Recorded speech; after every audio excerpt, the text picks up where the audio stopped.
맞습니까? 제가 절대 잊어버리지 않을 것 같네요. 사실은 제가 좀 안 그럴 줄 알았는데 점점 시간이 다가오니까 제가 긴장하고 있더라고요. 왠지 잘 모르겠는데 긴장이 됐어요.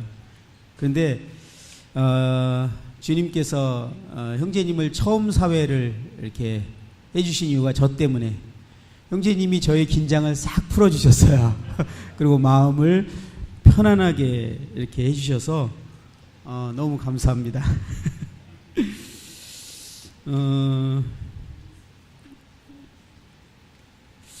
잘은 모르겠는데요. 어쨌든 제가 좀 긴장이 됐어요. 작년에 딱 그 1년 전에 이곳에서 이렇게 여러분들을 뵀었죠. 사람 일은 참 모르는 건데요. 제가 다시 뵙게 될지 모르고 작년에 이제 이렇게 뵐 일은 마지막이겠다 생각하고 제가 조심없이 막 그냥 마음에 있는 얘기를 막 얘기했거든요. 근데 다시 형제님들이 초청해서 작년에 좀 부드럽게 잘할 걸. 제가 다는 기억은 안 나지만 아주 그 도전적인 얘기도 많이 했던 것 같고요.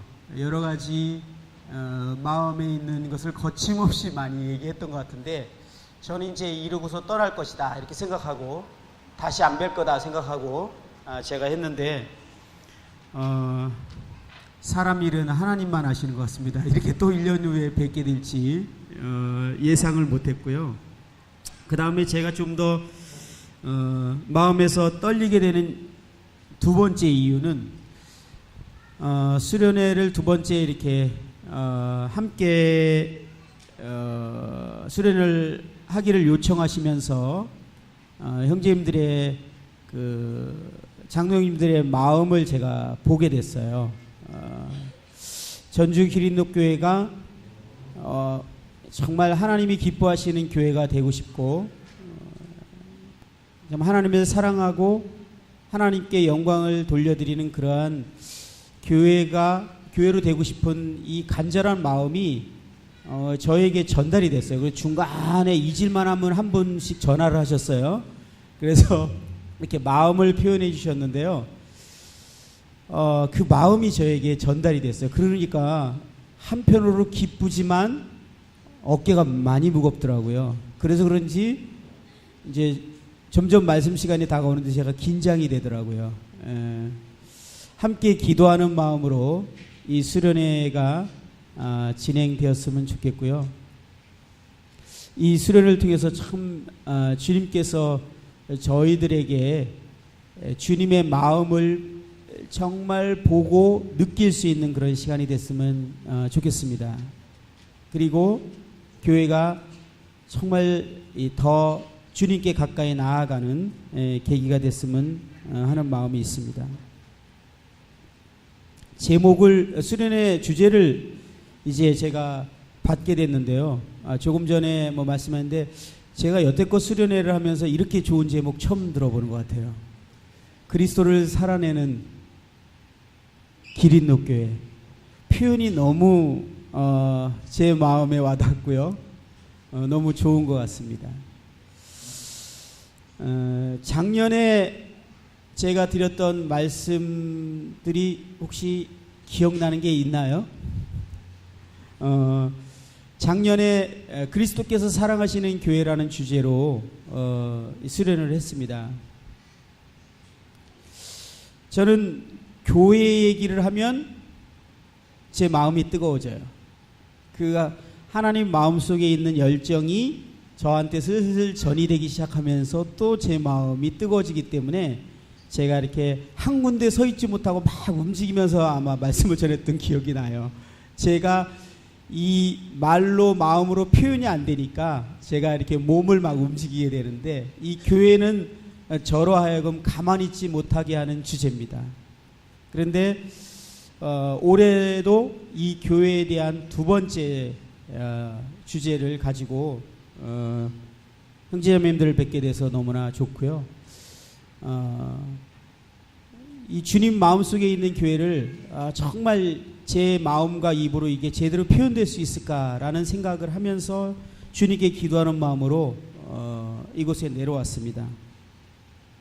작년에 저는 하나님이 영원 전부터 품고 계신 하나님의 경륜에 대해서 말씀드렸습니다. 그것은 하나님께서 자신의 집을 갖기 원하신다는 거였어요. 그래서 하나님께서 이 세상을 창조하실 때 하나님의 집을 지을 재료를 창조하시면서 창조가 시작됐고, 그리고 이 성경이 마지막 끝나는 이제 요한계시록의 끝부분에 하나님의 집이 완성돼서 하나님께서 그 집에 거하시는 이 내용으로 성경이 시작되고 끝나는 내용을 말씀드렸습니다.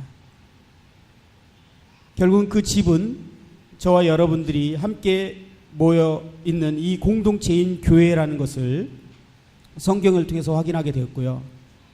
하나님은 이 자신의 집에 거하기를 원하시고, 거하실 뿐만 아니라 그곳에서 활동하기를 원하시는 하나님에 대해서 말씀드렸습니다. 저희들이 회사 일이 끝나거나 학교가 끝나거나 어떤 일이 끝나면 집으로 다 돌아가긴 합니다. 그렇지만 집에를 기쁘게 돌아가는 사람이 있는가 하면 마지못해 돌아가는 사람이 있고, 집에 돌아가서 정말 자기의 마음에 있는 것을 다 표현하면서 즐겁게 가족들과 시간을 보내는 가족이 있는가 하면 집에 들어가자마자 침묵으로 각각 자기 방으로 들어가서 숙소처럼 잠자고 나오는 그런 가정도 있을 수 있습니다. 하나님께서 하나님의 집인 처소인 이 교회 안에 하나님이 침묵을 하고 계시고 잠잠히 계시는가, 아니면 하나님께서 자신의 마음을 드러내시고 표현하시고 하나님의 그 활동들이 교회 임재 활동들이 있는가는 전혀 다른 문제인 것을 말씀드렸습니다. 우리는 이미 하나님의 집이고 하나님의 처소입니다. 그러나 하나님께서 그 집 안에서 활동을 하시냐 안 하냐는 너무나 다른 결과가 일어나고 있다는 겁니다. 하나님의 활동은 우리 각각 성도들에게 은사들로 나타나고, 그 은사들이 나타남을 통해서 놀라운 하나님의 일들이 일어나고 있는 것들에 대해서 말씀드렸습니다. 그리고 저희 교회 간증이나 저희 간증을 통해서도 그런 것들을 설명하고자 애를 썼습니다. 근데 하나님께서 거하시는 처소의 가장 중요한 환경은 서로 하나 되어 있는 환경이다.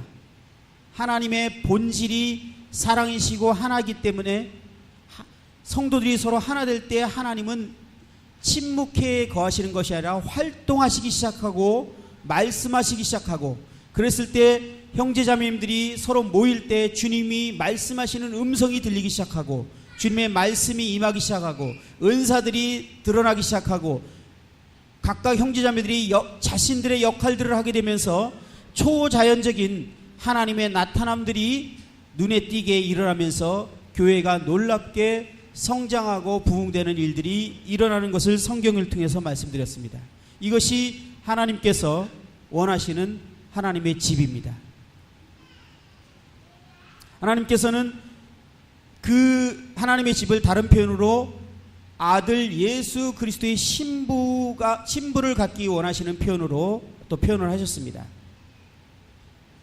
그리스도께서 원하시는 신부, 그리스도만을 사랑하는 그런 신부.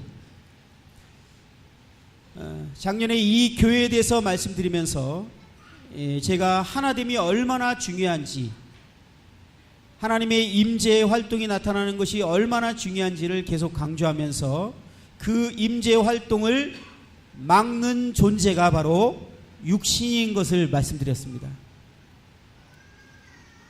그래서 꽤 긴 시간을 제가 육신의 실체에 대해서 말씀을 드렸던 것 같아요. 저의 간증을 통해서, 저의 아내와의 관계를 통해서, 여러 가지를 통해서 우리가 육신의 실체를, 하나됨을 방해하는 존재인 육신에 대해서 말씀드렸습니다. 육신은 하나님과 철저히 독립된 존재인 것을 말씀드렸습니다. 육신은 악할 뿐만 아니라 악한 육신뿐만 아니라 선한 모양을 가진 육신도 있다라는 것을 말씀드렸습니다. 육신은 하나님을 끊임없이 대적합니다. 하나님의 목적을 방해합니다. 그래서요, 출애굽기 17장 16절에 보면은 여호와께서 맹세하시기를 여호와가 아말렉과 더불어 대대로 싸우리라 하였더라, 이런 말씀이 기록되어 있어요. 여호와께서 아말렉과 대대로 싸우기로 결정하셨습니다. 이 성경에 쉽지 않은 표현이죠. 아말렉이라는 존재는 하나님이 대대로 끝까지 싸우는 존재로 하나님께서 아말렉을 표현했습니다. 아말렉이 무엇을 상징합니까? 아말렉은 육신을 상징합니다. 아말렉은 에서의 손자예요. 에서는 육신을 상징하는 사람이에요. 자신의 힘으로 스스로 독립됐고 하나님 없이도 스스로 삶을 영위해 나갈 수 있고 하나님 없이 스스로 이 땅을 살아갈 수 있는, 스스로 자존의 힘을 가지고 살아가고 있는 대표적인 인물로 에서가 기록됐습니다. 그래서 하나님의 장자의 명분을 팥죽 한 그릇으로 팔아버리는 그런 육신을 상징하는 존재가 에서입니다. 그런데 에서의 손자가 아말렉이에요. 근데 이 아말렉이 이스라엘 백성들이 출애굽을 해서 가나안 땅을 들어가려고 할 때 이 이스라엘 백성들, 하나님의 약속하신 그 약속의 땅, 이 풍성한 삶으로 들어가고 하나님의 약속하신 그 땅, 풍성한 삶 가운데로 들어가고자 하는 것을 철저히 막는 존재가 있었는데 그 존재가 아말렉입니다. 특히 뒤로 쳐져서 떨어지는 사람들을 공격해서 넘어뜨리는 존재가 아말렉이었습니다. 그래서 우리는 이 아말렉과의 전쟁이 성경에 여러 차례 기록된 것을 우리는 잘 압니다. 모세의 손을 드는 이 기도, 여호수아가 손을 들 때 승리하고 모세가 손을 낼 때 여호수아가 패한 싸움, 그 유명한 싸움 대상도 아말렉이었습니다. 나중에요, 말라기서까지 가보면요, 하나님이 계속 에돔, 에서에 대해서 그와 싸움을 벌이고 있는 이 서신서들이, 구약의 서신서들이 계속 기록되어 있어요. 하나님은요, 우리 육신과 끝까지 싸울 것입니다. 결국은 우리 안에 있는 육신의 실체를 드러내실 것입니다. 그리고 이 육신이 아니라 우리 안에 계신 그리스도가 우리를 통해서 살아가실 때까지 하나님은 결코 포기하지 아니하시고 성실하게 우리를 괴롭히실 것을 제가 말씀드렸습니다. 하나님께서 신실하게, 성실하게 우리를 괴롭힐 것을 시편 119편을 통해서 제가 작년에 아마 말씀드렸던 것 같습니다. 하나님은 이 육신과 끝까지 싸우실 것입니다. 이 육신이 교회 가운데 활개를 치는 한 결코 하나님의 임재 활동은 나타나지 못할 것이고 성도들의 하나됨과 성도들의 연합은 경험치 못하게 될 것입니다. 그래서 하나님께서는 온전한 자신의 집과 자신의 처소가 되기 위해서 이 육신과 대대로 싸우게 될 것입니다. 우리 육신들이 처리되게 될 때 이 교회가 이제 하나님이 계획하셨던 그 풍성한 삶인 가나안 땅으로 이스라엘 백성들이 들어가듯이 이제 교회가 한 차원 이제 다른 안식의 땅인 이 안식의 삶인, 풍성한 삶인, 하나님이 약속하신 그 삶을 이제 경험케 되어지는 일들이 일어나는 것을 생각해 보게 됩니다. 그래서 마지막으로 결국은 하나님 자신과 우리들이 갖고 있는 그 궁극적인 목적은 하나님의 영광을 위해서 우리가 만들어졌고 하나님은 자신의 영광을 기뻐하고 즐거워한다는 사실을 제가 말씀드리면서 말씀을 마무리했습니다. 이 말씀 드리면서 제가 드렸던 말씀이 어떤 표현이 있었냐면 우리의 세계관이 무엇인지에 대해서 말씀드렸어요. 우리의 세계관은 안경과 같습니다. 세계관은 안경과 같아서 내가 가지고 있는 세계관으로 세상을 보고 성경을 해석하고 말씀을 들을 때도 그렇게 듣고 모든 것을 그렇게 볼 수밖에 없습니다. 예를 들어서 검정색 선글라스 안경을 끼면 모든 것을 검정색으로 봅니다. 파란색 선글라스를 끼면 모든 것을 파란색으로밖에 볼 수 없습니다. 그것이 세계관이에요. 저는 자주 제 세계관을 발견하게 되면서 제 세계관으로 성경을 보고 있는 거에 대해서 발견될 때마다 커다란 충격을 느낍니다. 내가 어떻게 성경을 이렇게 해석을 했지? 어떻게 성경을 보면서 이렇게 성경을 이런 관점에서 봤지? 정말 많이 놀랍니다. 성경을 이 세계관을 얘기하면서 결국은 하나님의 영광을 위해서 우리가 존재한다는 것에 대해서 제가 마지막에 참 목소리 크게 외치면서 마무리했던 것 같아요. 어쩌면요, 이번 수련회에도 우리의 세계관이 건드려질 수 있습니다. 세계관이 건드려지면 두 가지 반응이 나오실 거예요. 하나는 거절하시거나 그냥 통과시키거나, 아니면 이 세계관이 무너지고 깨지면서 충격이 있지만 나의 눈이 새롭게 열려서 새로운 세계를, 새로운 세상을 경험할 수도 있습니다. 우리의 세계관이 완전히 열리는 것은 그 나라 가게 되면 열리겠지만, 이 땅에서 우리의 세계관이 성경적으로 점점 바뀌어지는 것이 얼마나 중요한가를 생각해 보게 됩니다. 저는 성경이 하나님의 집, 하나님의 그리스도의 신부, 이 하나님의 영원한 경륜을 기록한 책으로 소개를 했고, 창세기부터 요한계시록에 이르기까지 하나님이 모든 말씀이 이 내용에 연결이 되어 있다는 것을 작년에 말씀드렸습니다. 올해도 이제 이 영역을 이어서 좀 말씀드리고자 하는데요. 올해는 특별히 이 그리스도의 몸인 교회에 대해서 좀 더 많이 표현을 하고 말씀드리고자 합니다.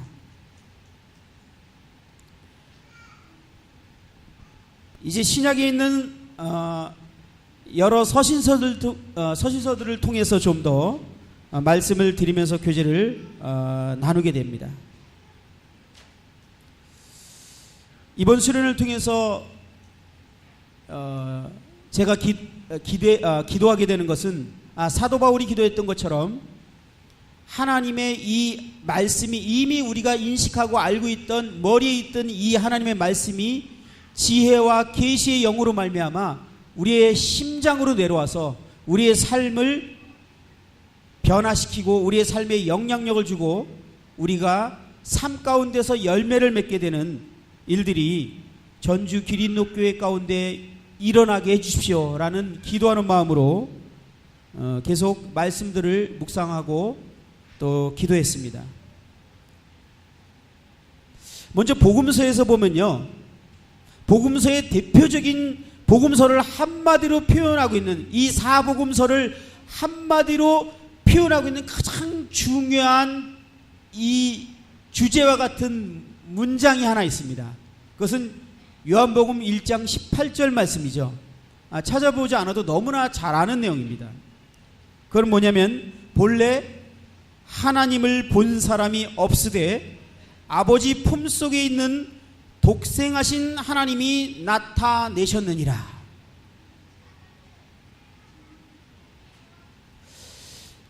요한복음 1장 18절에 이것이 기록되어 있지만, 사복음서를 한마디로 말하면 무엇으로 표현할 수 있을까? 그것은 예수 그리스도를 통해서 하나님이 나타나신 것입니다.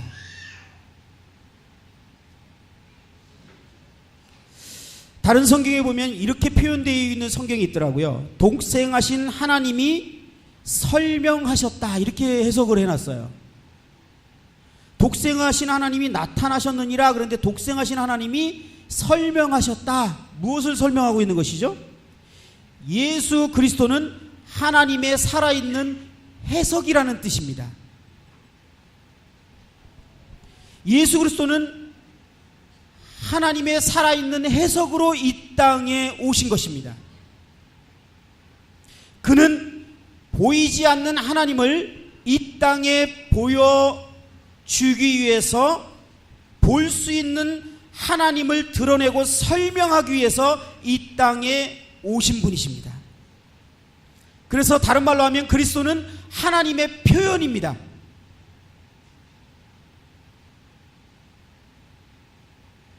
다시 말씀드리면 아버지가 이 땅에 알려지도록 한 존재입니다. 어떻게요? 바로 사람의 몸을 통해서 그렇게 하신 것입니다. 그래서 그리스도를 한마디로 표현하면 하나님의 살아있는 표현입니다. 그래서 예수님께서 나를 보면 하나님을 본 것이다 이렇게 말한 것입니다. 그를 끊임없이 따라다녔던 제자가 예수님에게 엉뚱한 질문을 한 거죠. 우리에게 하나님을 보여주시옵소서. 예수님이 얼마나 답답하셨을까요? 그때 주님이 하신 말씀이 나를 보면 하나님을 본 것이다. 하나님께서 몸을 가지시고 이 땅에 오신 것입니다.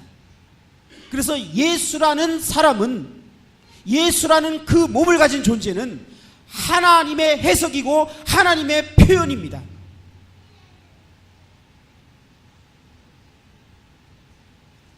몸이 하는 기능을 여러분들 말씀드린 적이 있죠. 몸은 그 안에 있는 생명을 표현하는 존재예요. 이 몸이 존재하는 이유입니다. 제가 지금 이 몸이 없다면 제 마음에 있는 이 느낌을 무엇으로 표현하겠어요? 너무나 감사해요. 제가 몸이 있다라는 게. 그래서 제가 이렇게 형제자매님들에게 제 마음을 표현하고 있습니다. 제가 느끼는 걸 표현하고 있어요. 제 마음에 담겨진 제 마음에 담겨진 그 무엇을 제가 지금 이렇게 드러낼 수 있어요. 이것이 몸이 할 수 있는, 몸이 존재하는 이유예요. 예수 그리스도는 하나님의 해석이고 표현이십니다. 바로 사복음서는 하나님의 살아있고 하나님을 표현하기 위한 하나님의 집이신, 하나님의 몸이신 예수 그리스도의 삶을 말하고 있는 내용입니다. 그래서 우리는 사복음을 통해서 무엇을 관심을 가지고 봐야 됩니까?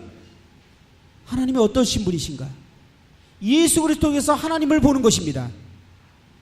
그분이 어떤 분이신가?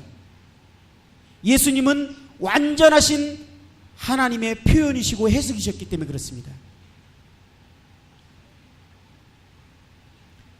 이렇게 표현하면 지나칠까요? 예수님이 이 땅에 오시지 않았다면 하나님은 자신을 표현할 수 있는 방법이 없으셨습니다.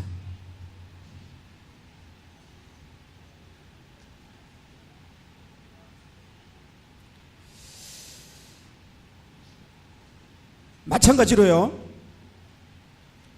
주님께서 이제 이 땅에서 죽으시고 부활하시고 하나님 우편에 앉으셨는데 그 주님께서 몸이 없으시면 그 주님은 결코 이 땅에서 자신을 표현하고 드러내고 나타내실 수가 없으십니다. 결코. 그런데 이 기린노교회 여러분들이 그리스도의 몸이라는 거예요. 다시 말하면 그리스도의 표현이라는 거예요. 그리스도의 해석이라는 거예요. 이것은 정말 엄청난 사실입니다. 저는 이 얘기를 하면 흥분이 돼버려요. 이 세상 사람들이 예수 그리스도를 볼 수 있는 유일한 방법은 여러분밖에 없어요. 전주 기린노에서 그 지역에 있는 사람들이 예수 그리스도를 볼 수 있는 방법은 여러분밖에 없다는 거예요.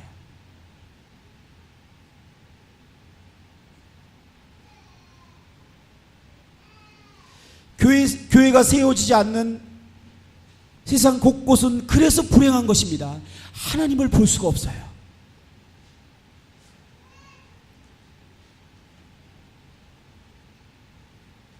이것은요, 그냥 우리가 그냥 머리로 알고 있는 교리가 아니에요. 이걸 머리로 이해하고 있는 교리가 돼서는 안 되는 거예요. 실제가 돼야 됩니다. 너무나 잘 알고 있기 때문에요, 제가 이런 말을 하는 것이 두려워요. 오히려 너무나 잘 알고 있는 내용이기 때문에. 그러나 정말 믿고 있나요? 우리가 그리스도의 살아있는 해석이라는 것, 그리스도의 표현이라는 사실,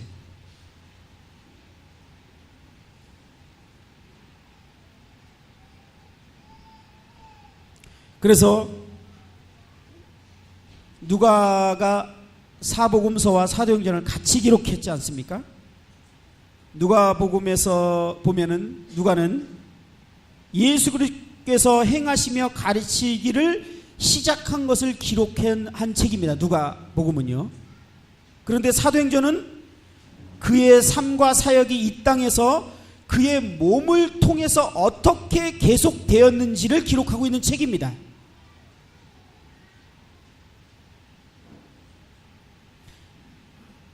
누가복음과 사도행전을 보면 참 한 사람이 있었기 때문에 이렇게 연계성이 있어요.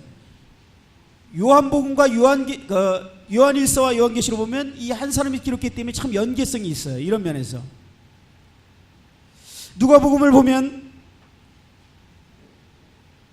이런 표현이 있죠. 천사가 대답하여 이르되 성령이 내게 임하시고 지극히 높은 신의 능력이 너를 덮으리니 이러므로 나실 바 거룩한 이는 하나님의 아들이라 일컬어지리라. 누가복음 1장 35절에 있는 내용입니다.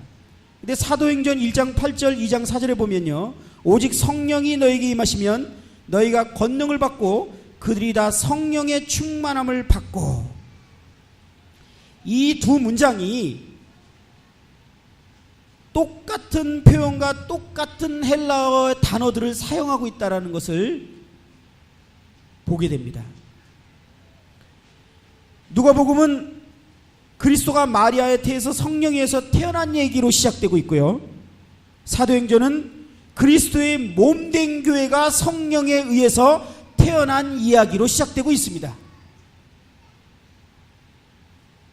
그리고 사도행전에서 이 성령으로 태어난 교회의 모습들에서 최초로 기록되면서 그 모습들이 재현되기 시작하면서 나타나기 시작하는데요, 가장 두드러진 특징이 있다면 바로 그리스도를 믿고 성령을 받은 이후에 그리스도인들이 최초로 처음으로 행한 그 기록을 보면 모임을 하는 것이었어요. 함께 모이는 거였어요. 공동체의 삶을 살았던 것이었어요. 그들은 계속 모였습니다. 모이고 또 모이고 또 모였습니다. 왜 그랬을까요?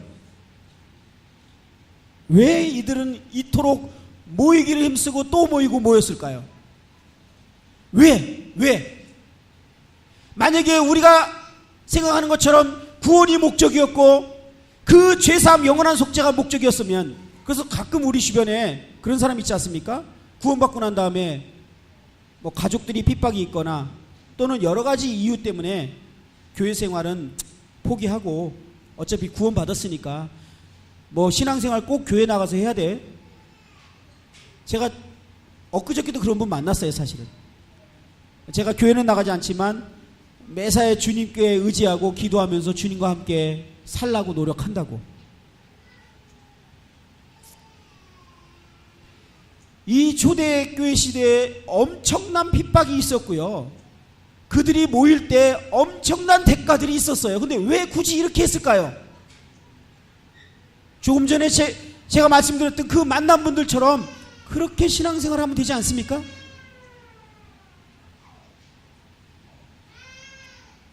왜? 왜냐하면 그리스도의 몸은 개인이 아닙니다. 결코 개인이 아닙니다. 이 땅에는 거듭난 개인 그리스도인을 필요로 하지 않습니다. 이 땅에서 필요한 것은 그리스도 그분이에요. 그리스도 그분은 결코 개인이 아닙니다. 공동체적인, 집합체적인 그런 존재예요. 초대교회 성도들은 이것을 너무나 잘 알았기 때문에 그들이 함께 모여서 그리스도를 표현해야 되어야 됐기 때문에 그들은 모이기를 힘썼습니다. 초대교회 시대에는요, 개인 구원이라는 개념 자체가 없었어요. 여러분, 이 표현이 이상합니까? 개인 구원이라는 개념이 없어요. 초대교회 구원은 한 공동체에서 다른 공동체로의 이동이었어요. 한 나라에서 다른 나라로의 이동이었어요. 사단의 나라에서 하나님 나라의 이동이었고요, 이 세상에서 새로운 공동체로 이동이었어요. 그게 구원이에요. 그리고 그 공동체 안에서 그리스도를 표현하는 존재로 살아간 겁니다.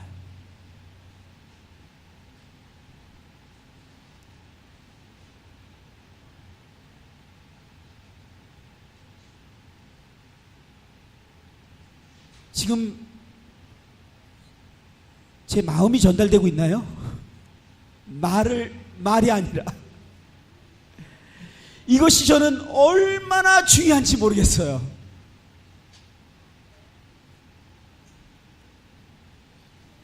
그래서 그들은요, 그리스도의 살아있는 해석으로 실제로 삶을 산 겁니다. 그들은 모이기를 힘썼고요, 그 안에서 하나님의 임재가 활동했고요, 그래서 그들을 통해서 예수 그리스도가 표현되기 시작했어요. 사도행전 2장에 보니까 구원받자마자 그들이 모여서 그 그리스도를 표현하기 시작하는데 주변에 있는 사람들이 살아있는 하나님을 보기 시작하는 거예요. 그들이 특별하게 보였어요. 그들을 보면 하나님의 살아계신 걸 느낄 수 있었어요. 하나님을 볼 수 있었어요. 그래서 그 공동체를 칭찬하고 사모하고 그 공동체 가운데 들어가고 싶어 했어요, 사람들이. 그리고 날마다 구원받는 사람들이 더해졌어요.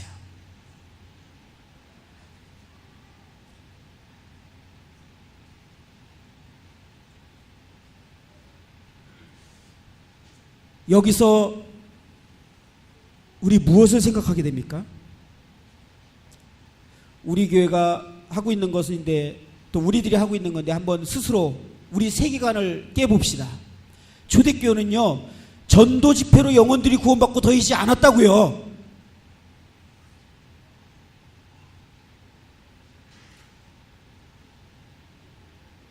초대교회는요, 개인이 전도하고 복음 집회하고 강사가 복음 전하면 말씀 듣고 구원받고 이런 개념이 아니라 교회를 보고 사람들이 구원받고 더해졌단 말이에요. 왜? 교회는 살아있는 예수 그리스도를 그대로 드러내 보여주는 것이기 때문에.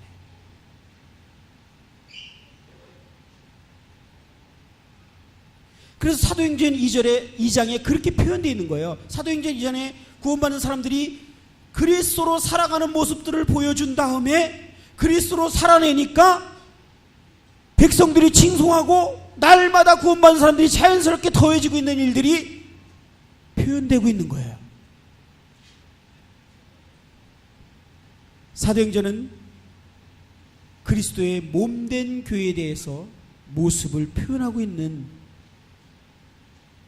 그런 책입니다. 그래서 누가는 그 당시에 사람들이 구원받고 더해질 때 죽게 더하여지더라 라고 표현했습니다. 교회에 더해지더라 이렇게 표현하지 않았어요. 심지어는 그리스도의 몸에 더해지더라 이렇게도 표현하지 않았어요. 그리스도께 더해지더라. 교회는 곧 그리스도이기 때문에 그렇습니다.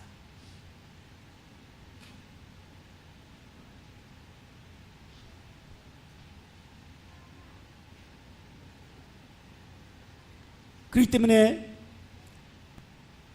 예루살렘에 있던 교회는 예루살렘에 있는 그리스도라고 불러도 아무 문제가 없는 표현입니다.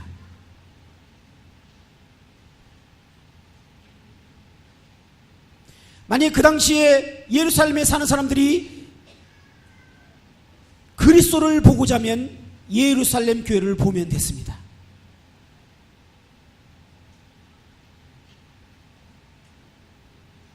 왜냐하면 예루살렘 교회 성도들은 집합체적으로 그들이 함께 모여서 그리스도를 구체적으로 표현하면서 살아가고 있었기 때문에 그들은 살아계신 그리스도를 본 겁니다. 아니, 그들은 그리스도를 살아낸 것이에요. 그것이 교회의 존재의 이유입니다. 수련의 제목 너무 좋죠? 뒤에 있는 말이 더 좋아요. 그리스도를 살아내는 기린노 교회.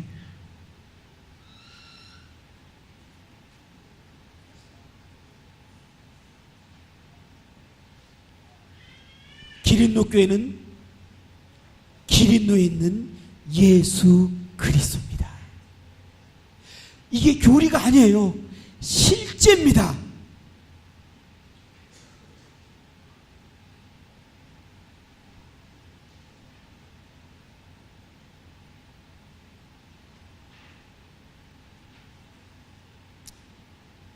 요한이 요한복음 1장 18절에 조금 전에 말씀드린 것처럼 본래 하나님을 본 사람이 없으되 아버지 품속에 있는 독생하신 하나님이 나타내셨느니라 라고 기록했는데요. 이 요한이 요한 1서에서는 뭐라고 표현했습니까? 어느 때나 하나님을 본 사람이 없으되. 요한일서 4장 12절에 있는 표현입니다. 2000년 전에요, 하나님을 본 사람이 없는데요. 아니, 다시 말하면 하나님을 볼 수가 없었고요. 하나님께서는 자신을 이 세상 가운데 나타내서 드러내서 보이시기 원했지만 그 영이시고 거룩한 하나님을 누구도 볼 수가 없었어요. 이 문제를 해결하는 방법이 예수 그리스도가 이 땅에 오시는 것이었어요. 그래서 그 당시에 많은 사람들이 하나님을 보게 됩니다. 그리고 하나님께로 돌아오는 일들이 일어납니다. 그런데 안타깝게도 예수님, 하나님의 몸인 예수 그리스도의 몸이 너무나 제한적이었어요. 갈릴리에 계시는 동안에는 예루살렘 또는 다른 베델, 다른 곳에서는 이 하나님을 볼 수가 없었어요. 예수님이 예루살렘에 있는 동안에는 나사렛이라는 동네에서 하나님을 볼 수가 없었어요. 너무나 제한된 몸을 가지신 존재였어요. 이 예수님께서는 이제 그 몸이 아닌 더 확장된 새로운 몸을 갖기를 결정하셨습니다. 세상 곳곳에서 볼 수 있는 그 몸, 그리고 이 몸을 예수님께서는 십자가에서 죽으시고 부활하시면서 자신의 안에서 이 예수 그리스도의 몸을, 신부를 탄생시킵니다. 그리고 이 몸은 놀랍게 빠른 속도로 확장돼 가면서 세상에 하나님을 드러내고 표현하는 존재들이 됐습니다. 요한일서에서는 이 땅에서 예수님은 승천하고 부활하고 안 계십니다. 또 모든 사람에게 동일한 하나님을 봐야 되는 숙제가 떨어졌습니다. 이 숙제를 해결하는 하나님의 대안이 뭐냐면 바로 교회란 얘기를 요한은 요한일서에서 또 하고 있는 것입니다. 어느 때나 하나님을 본 사람이 없으되. 그러나 하고 싶은 말이 뭡니까? 교회를 통해서 하나님을 보게 되더라는 겁니다. 이 내용은 이제 내일 좀 더 자세히 말씀드리면서 볼까 합니다.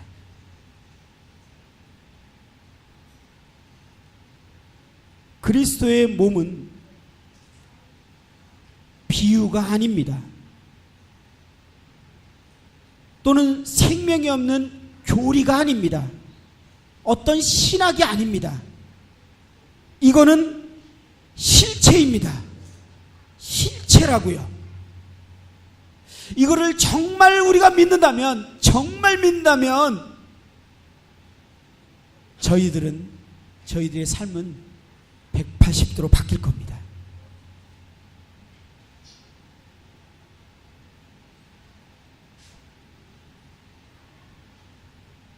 바울은 자신이 간증을 할 때 자신의 간증을 얘기하면서 하늘에서 보인 것이라는 표현을 했어요. 사도행전 26장 19절에 보면 하늘에서 보인 것. 근데 사도행전이 바울이 사도행전에서 말하는 하늘에서 보인 것이 무엇입니까? 그것은요, 머리이신 그리스도와 몸이신 그리스도, 총체적인 그리스도의 전체 모습을 본 것을 표현하고 있습니다. 무엇을 간증하면서 이 얘기를 하는 줄 아세요? 예수께서 바울에게 나타나서 이렇게 표현하죠. 바울아, 바울아, 네가 왜 나를 핍박하느냐? 바울은요, 그의 개념에서는 예수 그리스도를 핍박한 적이 없어요. 그의 몸, 교회를 핍박했죠. 그런데 예수님은 나를 핍박했다고 말합니다. 바울은 이 예수 그리스도의 만남을 통해서 총체적인 그리스도를 알아버린 거예요. 하늘에 있는 그리스도의 머리와 이 땅에 있는 그리스도의 몸이 연결되어 있는 하나의 완성된 그리스도를 바울은 봐버린 겁니다.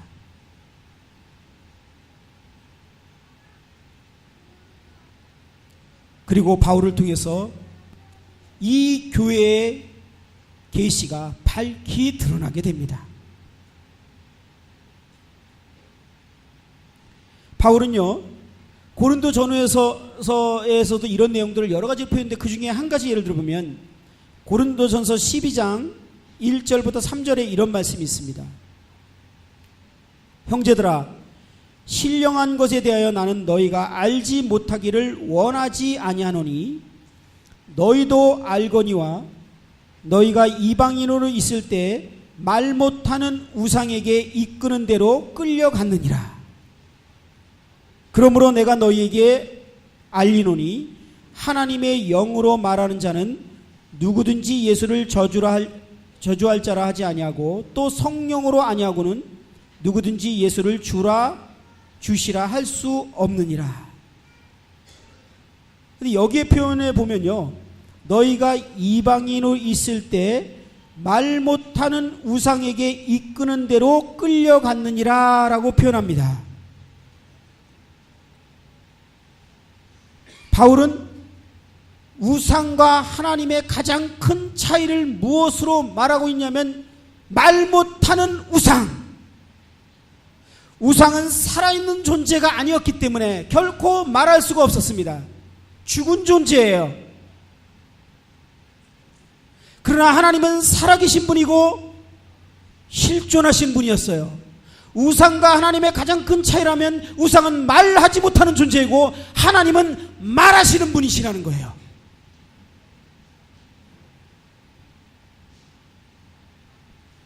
근데 이 하나님께서, 이 예수 그리스도께서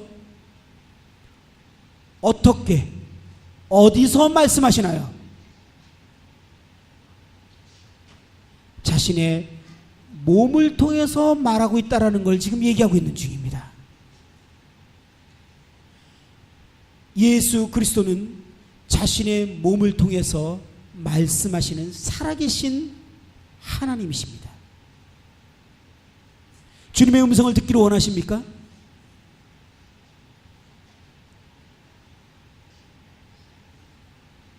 많은 분들이요, 주님의 음성을 듣는 거에 대한 간증을 하면 다 개인적이에요. 다라는 표현은 지나쳤나요? 대부분. 그래서 갑자기 개인이 주님이 말씀하셨다는 거예요. 교회를 개척하라고. 교회는 화답을 못해. 그래도 주님이 말씀하셨어요. 교회는 어떡할까요?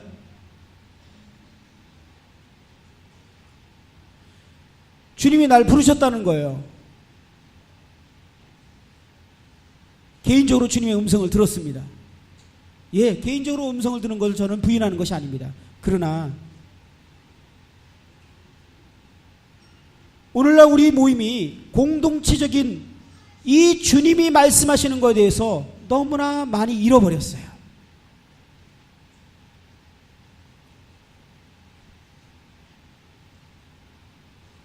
저희 교회에서는 이렇게 훈련받습니다. 주님이 개인적으로 말씀하신 것 같습니다. 그래서 형제자매님에게 확인합니다. 그렇게 말하지 않으려면 주님 말씀하셨다고 말도 하지 말라고 가르칩니다. 주님이 말씀하셨다면 그냥 성역이야. 건들지 못해. 그죠? 주님이 교회를 통해서 말씀하시는 것을 우리가 경험하기 시작해야 됩니다. 바울과 바나바가 불러 따로 모일 때 성령께서 누구를 통해서 말씀하셨습니까? 바울과 바나바에게? 아니에요. 교회를 통해서. 정말 우리가 진정한 교회의 모습을 갖추게 될 때 주님께서 교회 가운데 이 교회가 나아가기를 원하는 방향과 교회 가운데서 하나님이 일하시기를 원하시는 그 뜻과 이 교회를 통해서 하나님이 하시고자 하는 그 마음을 보는 것을 경험해야 됩니다. 교회가 존재하는 이유예요. 교회에 말씀하시는 주님을 경험해야 돼요.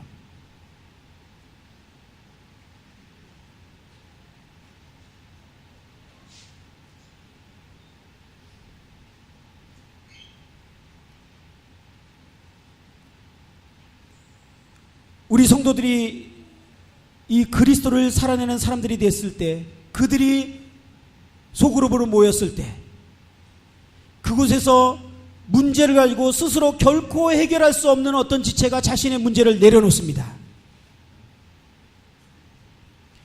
몇 안 되는 10여 명의 이 공동체가 기도합니다. 그 문제를 가지고 기도가 마쳤습니다. 그런데 기도 중에 몇몇 형제에게 말씀이 떠올랐어요.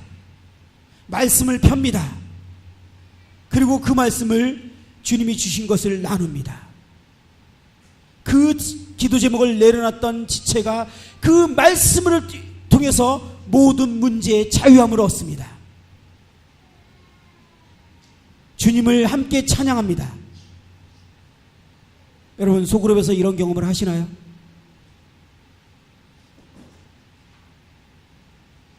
주님은 공동체에서 말씀하십니다.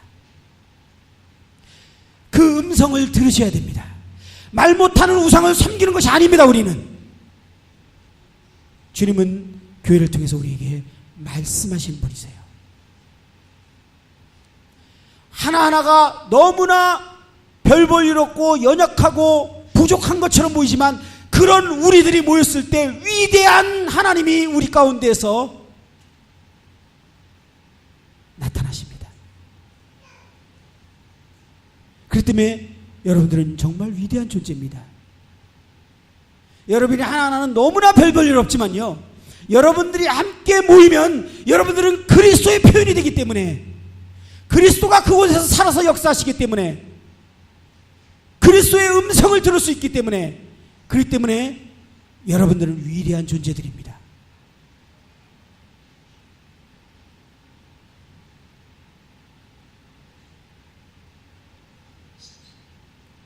우리는 몸을 통해서 그리스도를 보고 만지고 느끼고 배워야 됩니다. 무엇으로 그리스도를 배우려고 하셨나요? 성경을 통해서 잘하셨습니다. 성경을 통해서 우리의 지식이 그리스도를 발견할 수 있겠죠. 그런데 우리의 진정한 성장은요, 경험으로 하나님을 아는 것입니다. 어디서 그것을 가능할까요? 몸 안에서입니다. 제가 잠깐 옆으로 한 거지만 성장은요, 몸이 하는 거라고 표현되어 있습니다. 성경은 반드시 그렇습니다. 개인이 아닙니다. 그리스도의 지체들이 상합하고 연합해서 서로 역사함으로 몸이 자라는 것입니다. 하나님이 그 몸을 자라게 하는 것입니다. 그렇죠? 그래서 기린노 교회가 성장하는 것입니다. 기린노 교회가 만약에 성장했다면 기린노 교회에 있는 아무리 어린 청년일지라도 그 청년이 다른 지역교회에 갔을 때 아직 성장하지 못한 지역교라면 그는 성경적인 지식이나 여러 가지는 그 교회에 있는 장로님들이나 인도자들보다 훨씬 부족할지 모르지만 경험으로 하나님을 이해하는 수준은 그들보다 훨씬 높습니다. 여러분 그거 인정합니까? 저를 따라온 형제가 청년이에요. 저도 이 형제는 인덕원에서 경험하는 하나님을 경험으로 이해하고 있습니다. 그래서 인덕원의 성장의 수준이 형제예요. 이유는 그냥 인덕원에 있기 때문에 그래요. 다른 이유 없습니다. 성장은 몸이 하는 겁니다. 개인이 아니에요. 그리스도를 경험하고 그리스도를 알고 그리스도를 만지고 그리스도를 느끼시려면 그의 몸에서 하나님을 경험하는 것입니다.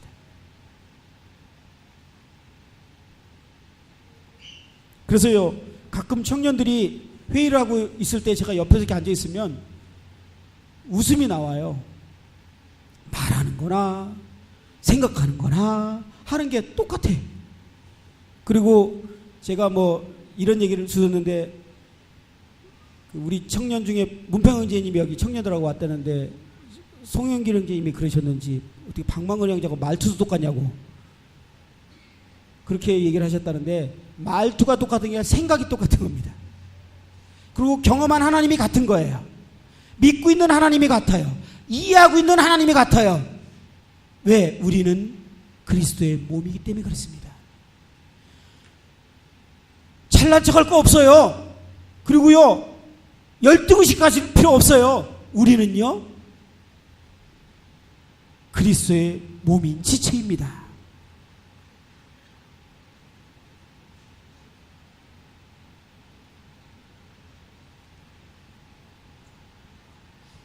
그래서 몸은 하나인데 많은 지체가 있고 몸의 지체가 많으나 한 몸인과 같이 그리스도도 그러하니라 라고 바울은 이 표현을 했습니다. 그리스도는 많은 지체를 가진 몸입니다. 이것을 달리 표현하면 교회는 그리스도다 라고 표현할 수 있는 것입니다. 교회는 그리스도의 많은 지체를 통해서 그리스도를 표현하는 살아있는 인격체인 것입니다. 각각 은사들이 하나님의 임재, 그리스도의 임재 활동을 통해서 나타나고 그것들이 서로 조화를 이루어서 그리스도를 표현하게 됩니다. 그렇기 때문에 우리는 서로를 위해서 존재합니다. 지체는 서로를 위해서 존재합니다. 자기 스스로 존재하는 지체는 온몸에 단 한 군데도 없어요. 지금요, 제 손이 제 입을 위해서 이렇게 움직이고 있어요. 열정적이라고. 자기 스스로를 위해서 존재하는 지체는 없어요. 다 각각 지체를 위해서 서로 존재하고 있는 거예요. 그게 총체적으로 하나의 몸. 이 교회는 그와 같이 예수 그리스도 자체입니다.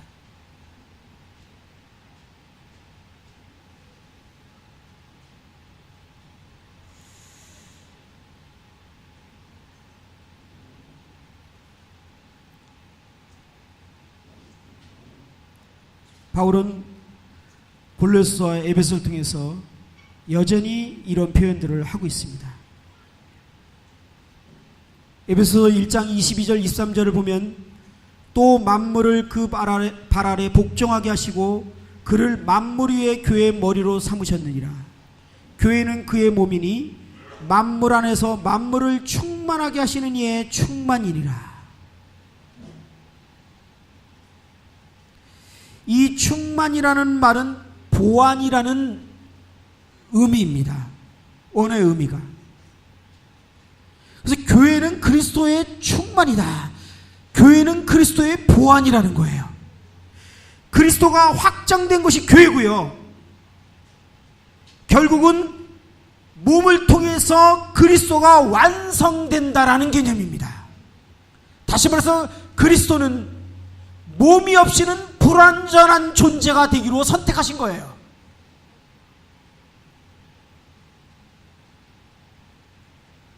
그리스도는 교회를 통해서 충만한 보완된 존재가 된 거예요.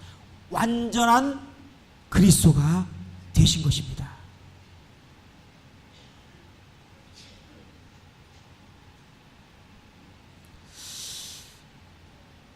오늘날 어쩌면 우리 모임을 포함해서 기독교의 가장 큰 문제가 중에 하나는요, 그리스도인들이 이 세상에 개별적으로 빛과 소금의 역할을 하도록 교육받고 있다는 거예요. 그래서 교회는 그들이 세상에서 빛과 소금이 되도록 훈련시켜주는 훈련장이에요. 그래서 양육할 때 양육을 해주는 사람이나 받는 사람의 개념을 그렇게 갖고 양육을 받아요. 그리고 그렇게 양육해줍니다. 그리고 그렇게 양육받습니다. 그래서 훌륭하게 양육을 받아서 세상에 나가서 빛과 소금이 되려고 합니다.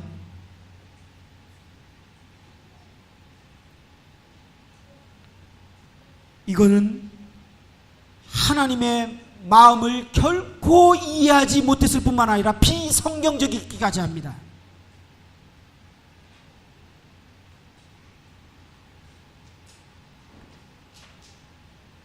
그래서 교회가 교육받고 도전받아서 세상으로 나가는 그런 장소로 정의가 되어버렸어요. 훈련받고 더 나아가서 개별적으로 더 나은 성숙한 삶, 좋은 삶을 사는 그런 훈련 장소로 정의가 되어버렸어요.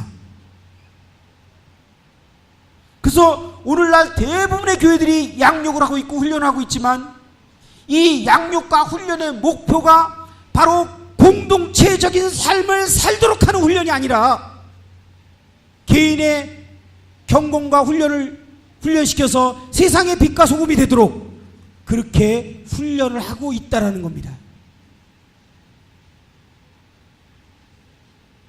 하나님의 영원전부터 품고 있던 뜻은 그것이 아닙니다. 제가 작년에도 그렇게 말씀드렸지만 하나님의 대안은 교회입니다. 개인이 아니에요. 하나님은 교회를 통해서 세상에 빛을 드러내시기를 원하십니다. 세상에 드러내 보여주고 싶은 것은 교회인 거예요. 그리스도 그분 자신인 몸, 개인이 아닙니다. 그래서 교회에서 우리가 양육을 받고 훈련을 받고 무언가를 배운다면 어떻게 우리가 공동체적인 그리스도를 표현하는 사람들이 될 것인가? 어떻게 공동체 안에서 삶을 살아가는 것이 성경적인 삶인가? 어떻게 공동체가 되어서 그리스도를 살아내서 그리스도를 표현하고 그리스도를 해석할 것인가? 어떻게 우리가 공동체적으로 세상에 그리스도를 나타내 표현할 것인가? 이것을 배우는 것이 양육이에요.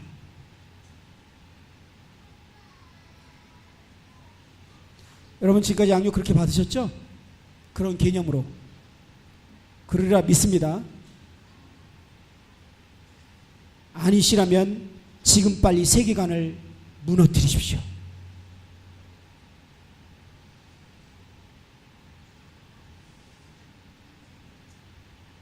이 교회의 이런 가치관이 하나님의 영원전부터 품고 계셨던 그 계획, 그 경륜을 짓밟아버리고 마는 그런 결과를 내버렸어요. 그래서 오늘날 그리스도인들은 너무나 개인주의적이에요. 개인적으로 주님께 말씀 받고, 개인적으로 주님과 동행하고, 개인적으로 주님과 교제하고, 개인적으로 주님과 함께하고, 그리고 교회 와서는 예배드리고 가고.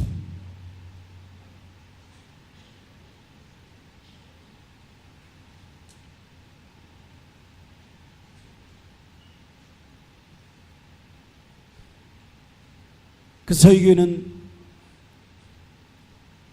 복음 집회를, 연대기적 복음 집회를 꾸준히 하고 있는 거 알고 계시죠? 12주에 걸쳐서 때로는 2, 3일 동안 12강을, 또는 여러 가지 방법으로 이 말씀 전하는데요. 저희 교회에서 진행되고 있는 좀 재미난 문화는 강사가 별로 대우를 못 받아요. 강사가 별로 중요하지 않아요. 그렇게 느껴져요, 보면. 그 준비하고 있는 모든 성도가 주인공이에요. 그 성도들의, 은사들의 활동이 그 집회를 이끌어가고 있고, 영혼들이 더해지고 있고, 그 다음에 와서 영혼들이 봐서 보고 제일 많이 느끼고 보는 게 강사의 말씀이 아니라 우리 성도들의 그냥 공동체의 모습이에요. 그렇게 다 준비해 놓은 걸 강사가 와서 말씀 전하는 것 뿐이에요. 은사기 때문에. 공동체적인 그리스도. 그래서 집회가 한 전도부의 부서에서 일어날 일이 결코 아닙니다. 전도자가 복음을 전해서 영혼이 도와줄 일이 아니에요. 선교라는 개념도 여러분들 복음을 전할 때 왜 어떤 마음으로 복음을 전합니까?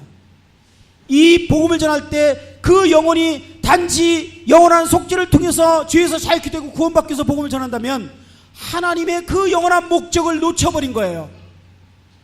복음은 이 그리스도의 몸된 교회가 확장되게 하기 위해서 복음을 전하는 것입니다. 그리고 교회가 그리스도를 표현하는 것입니다. 그래서 저는 이런 생각을 해봐요. 아직 그리스도를 볼 수 없는 그 선교지, 살아있는 하나님의 해석인 그 교회가 없는 지역에서는 하나님을 볼 수 없기 때문에 그곳에 하나님을 표현할 수 있는 교회를 세워야 되기 때문에 우리는 선교지로 가야 됩니다. 그곳에 교회를 세워야 돼요. 그래서 영혼들에게 복음을 전해서 두세 사람이 이제 구원받고 더해지면 그들은 이제 살아있는 하나님의 해석이 됩니다. 그런데 너무나 연약하고 부족해요. 그 그리스도를 풍성하게 표현할 수 있기에는 우리가 너무나 부족해요. 그래서 그 풍성하고 다양한 그리스도를 표현하기 위해서 좀 더 많은 지체가 필요해요. 제가 만약에 이 지체가 반쪽만 있거나 3분의 1만 있다면 얼마나 표현하기 부족하겠습니까? 그래서 더 많은 지체가 필요해요. 그래서 이 지체들이 더 많은 지체, 몸된 확장된 그리스도를 갖고 싶어서 이 먼저 구원받은 이 지체들이 나가서 이 몸된 교회로 가입시키기 위해서 데리고 옵니다. 그리스도의 몸을 보게 하고 그들에게 복음을 전해서 모임에 가입시켜서 몸이 점점 확장돼서 그 확장된 그리스도를 그 지역에 예수 그리스도를 보지 못했던, 하나님을 알지 못했던 사람들에게 그리스도를 표현하기 위해서, 살아있는 해석으로 보이기 위해서, 그래서 그들은 끊임없이 지체들을 더 가입시키고 몸을 확장시키기 위해서 복음을 전하는 것입니다. 그러면 한국에서는요, 전주 기린도에서는요 마찬가지입니다.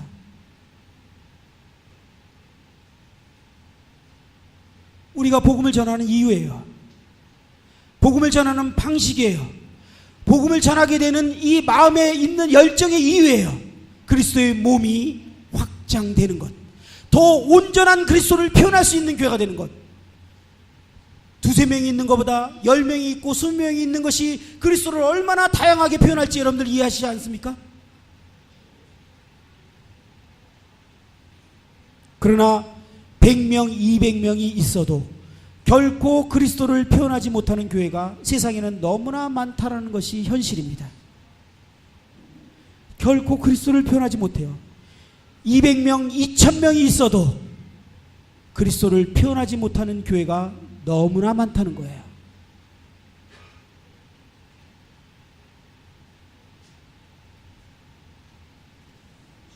전주에 있는 기린노에서는 여러분들이 그리스도를 표현하는 살아있는 해석이 되어야 됩니다.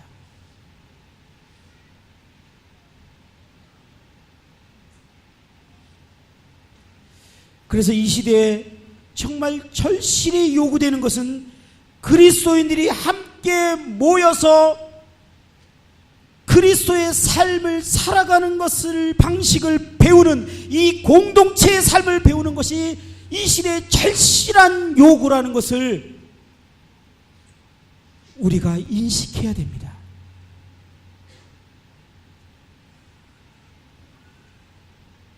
그리스도를, 이 공동체 안에서 그리스도를 구체적으로 표현하는 것을 배우는 그러한 교회가 필요한 것입니다.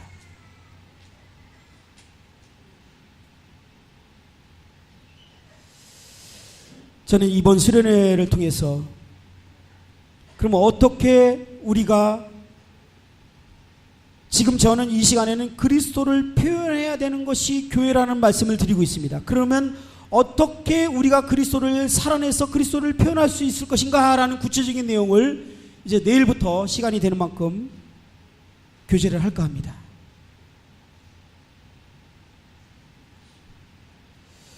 하나님의 목적은 우리들이 공동체 안에서 우리 안에 계신 그리스도의 생명으로 살아감으로 말미암아 그리스도를 표현하게 되는 것입니다.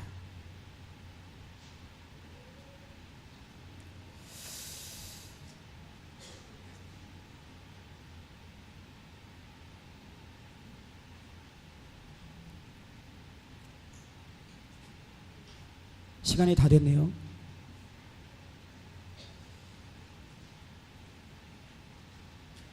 끝으로 제가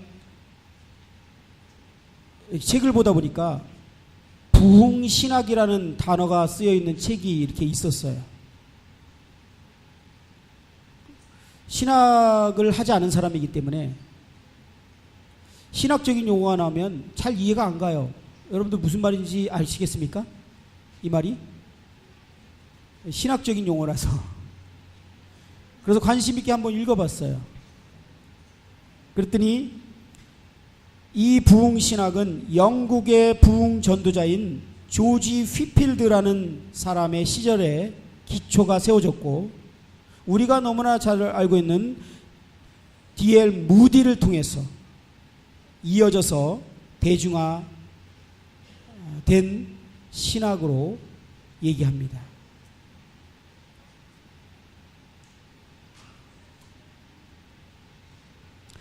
무디는요, 그의 생애 동안 약 1억 명에게 복음을 전했다고 추정을 하고 있습니다. 1억 명.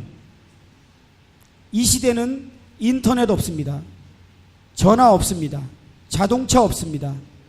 그냥 걸어서나 말 타고, 그것도 마이크 없습니다. 생목소리입니다. 스마트폰 없습니다. 그냥 오로지 걸어다니면서 복음을 전하는데 1억 명에게 복음을 전했을 거로 추정합니다. 약 100만 명을 회심시켰다라고 추정합니다. 100만 명. 대단합니다.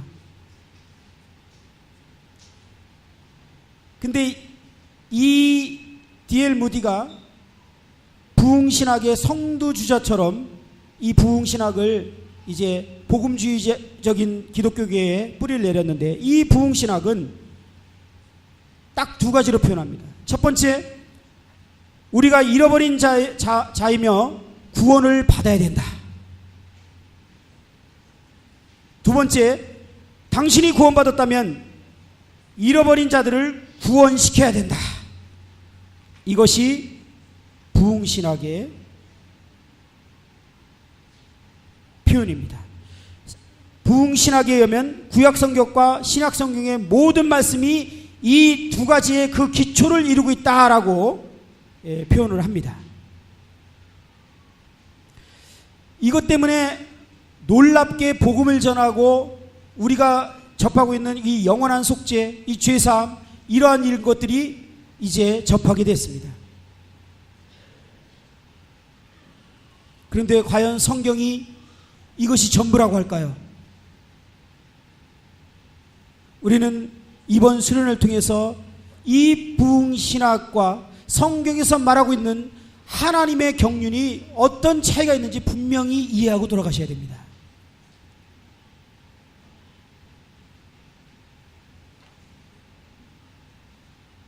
우리가 성경을 이해할 때 창세기 1장부터 이해를 해야지, 창세기 3장부터 이해를 하기 시작하면 문제가 생깁니다. 창세기 3장은 무엇입니까?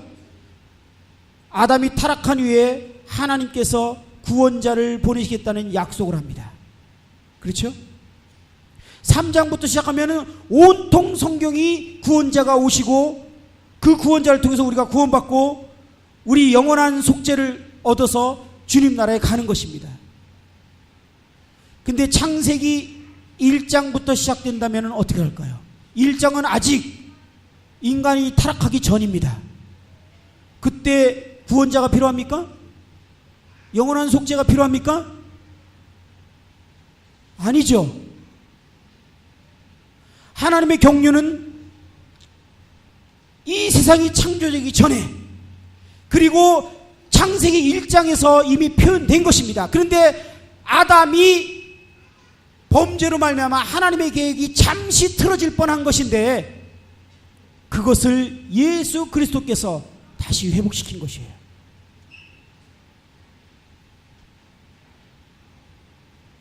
하나님의 그 경륜이 무엇입니까? 우리는 이번 이 수련을 통해서 이 부분에 좀 더 분명한 개념을 가지고 돌아가야 될 것 같습니다. 이제 다음 시간부터는 저는 우리 안에 계시는 이 내주하시는 그리스도께서 이제 어떻게 우리를 통해서 살기를 원하시며 우리는 어떻게 그리스도를 살아내야 되는지에 대해서 이제 교제를 할까 합니다. 하나님께서 보시고자 하는 결말은 결국은 삼위일체이신 하나님의 공동체의 생명이 확장되는 것입니다. 하나님의 집과 가족, 그리스도의 신부와 몸을 확장되고 완성되어서 얻는 것이 하나님의 꿈입니다. 이것은 하나님에 의해 계획되어 있고 하나님께서 완성하실 것입니다. 그리고 하나님은 이것을 통해서 영원토록 영광을 받으실 것입니다.